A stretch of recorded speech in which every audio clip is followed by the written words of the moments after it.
Big news from Ukraine. Another embarrassing defeat for Putin. Let's talk about it in today's video.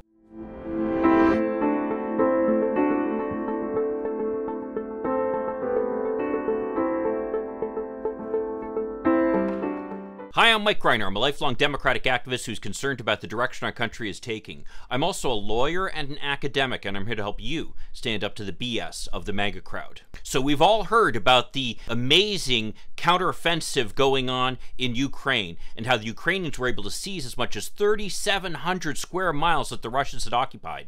We've also heard about how the Ukrainians are making slow but steady progress in the south of the country, taking back territory in the Kherson Oblast, basically territory on the west side of the Dnipro River. But what we haven't heard about is how the Ukrainians are actually making progress in the Donbass region. And with some recent gains, they've actually taken territory that just a few months ago the Russians were celebrating, that they had taken after months of expensive warfare and heavy casualties. Let's check out the map here. So you can see the latest map. This is from a couple days ago.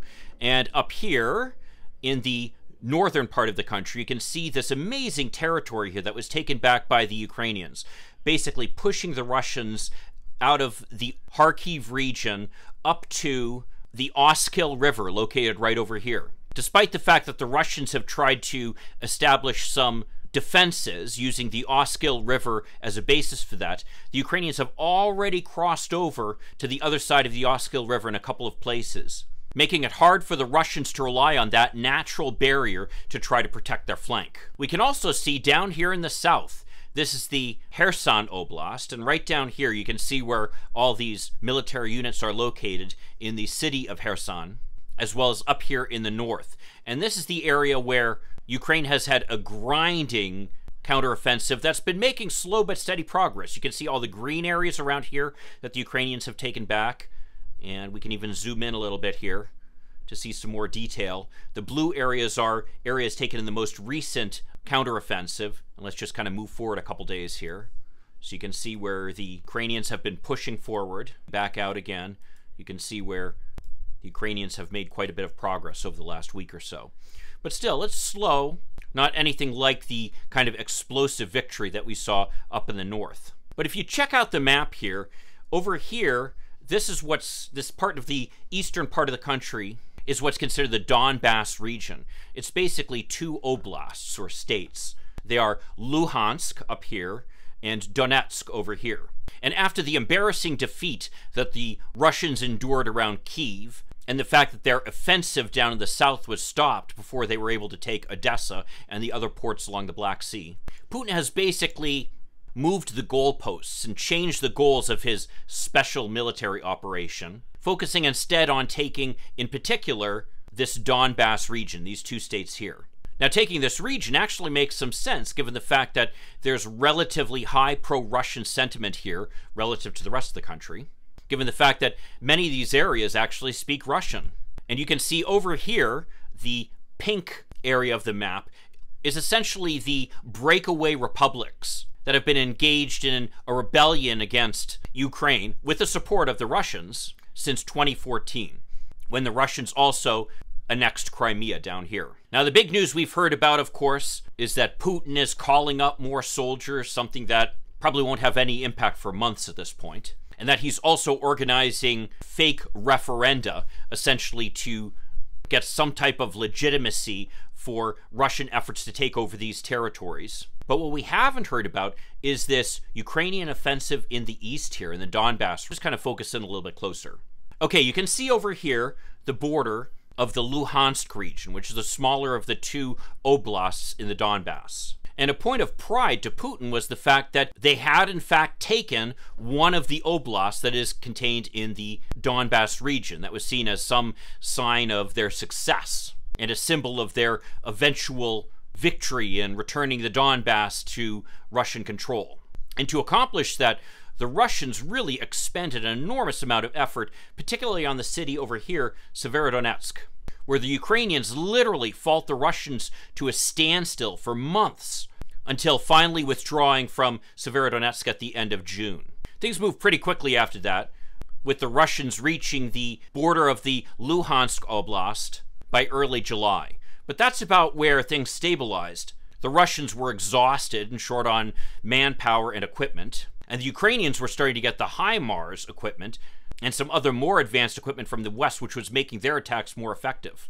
As a result, despite efforts by the Russians, they really wouldn't advance much beyond this, all the way up till and including the time when the Ukrainians had their huge counteroffensive up here in the north. But let's just see what's happened in the last couple days. I'm going to move forward in the timeline here, up toward today. And you can see, oh, the Ukrainians are pushing there. And oh, they're pushing again. And oh, they're pushing some more. Some more. Some more. Some more. And oh, all of a sudden we have this area taken, including the town of Bilorivka.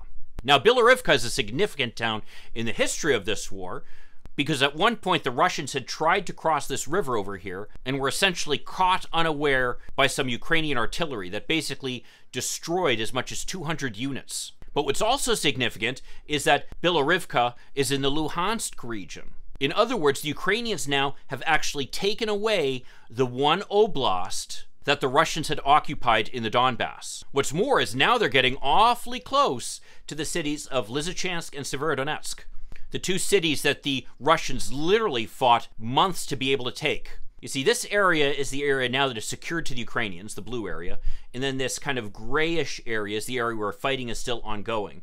Let's just see the distance from where the fighting is ongoing to Lysychansk. You're talking 8 kilometers, probably about 5 miles. In other words, in just days, the Ukrainians are banging on the door of a region that Russians fought for months, enduring high casualty rates and losing enormous amounts of equipment. This is huge news, and if the Ukrainians keep pushing over here, there's a good chance they could make it all the way to Lysychansk and potentially even Severodonetsk, which would be a huge blow to the Russians. Now, this is going to take a little bit of time to happen because, of course, the Russians have established defensive lines here, and Lysychansk in particular is kind of on high ground, which gives the Russian artillery some advantages. But if the Ukrainians are able to continue pushing forward as they have been, I would not be surprised to see Lysychansk in particular fall to the Ukrainians relatively soon. And there are various natural obstacles over here, including water. And with the Ukrainians on the high grounds then, it will put them in a very good position then to be able to cause problems for the Russians all throughout this territory here. Now that's all important from a strategic standpoint, but really what matters with this victory in Bilorivka here is the psychological and the morale blow. Putin had been thrilled about the fact and had trumpeted the fact that they took one of the full oblasts that's part of the Donetsk region.